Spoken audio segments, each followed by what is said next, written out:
with one of the world's largest selections of interviews with Christianity's most loved and respected leaders in the fields of ministry, music, business, media, and prayer.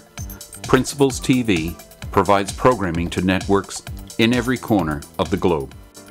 And I already resigned from Reinhard Bonnke Ministries to go and do this full time. And one morning I was praying, and real early in the morning, I'm an early bird, I'm an early prayer, and I was praying, and suddenly the Lord spoke to me and said, I want you to lead the intercession in Reinhard Bonnke Ministries, or Christ for All Nations, as many people know.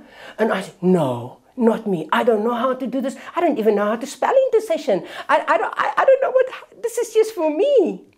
And I said, no, I heard wrong.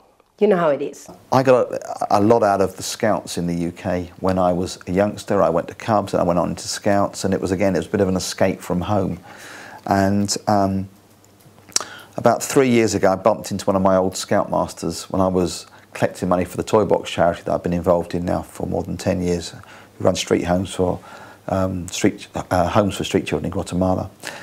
And he said, I told your mum you would either be a millionaire or locked up. And I think for some youngsters, the dividing line between staying just about legal on the straight and narrow is a very, very fine line. I love the people I work with on scripts. I love stories, secular films that are full of the kingdom. You know, like something like Rain Man, it's just full of the values of the kingdom. It doesn't talk about the Bible or Christ or anything. It doesn't have to, for me. It actually shapes the culture by the values of the kingdom. And the Holy Spirit is poured out on all flesh. And part of our calling as filmmakers, especially if you're called to impact the culture, is to recognize what the Holy Spirit's doing, where He's already at work, and to join yourself to that sometimes. Not always. Sometimes you have to discern, and sometimes the world is quite deceived in its values. But you have to use discernment, but also you have to really see the good and so.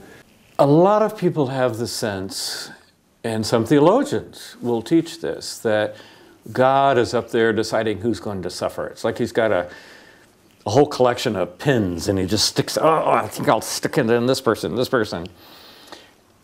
I've looked at every passage in the Bible related to suffering, and frankly, there are some questions I have no idea what the answer is. Why did a tornado hit this town in Alabama and not that town? Why did this person die of illness and not the next door neighbor? Why did the earthquake hit this part of Japan and not that part of Korea yet? No one knows the answer to that. I do not see the Bible saying that God is sitting up there plotting out where the suffering is going to happen.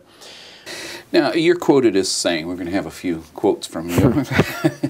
You're quoted as saying that, quote, making an album is like having a baby. When does conception begin?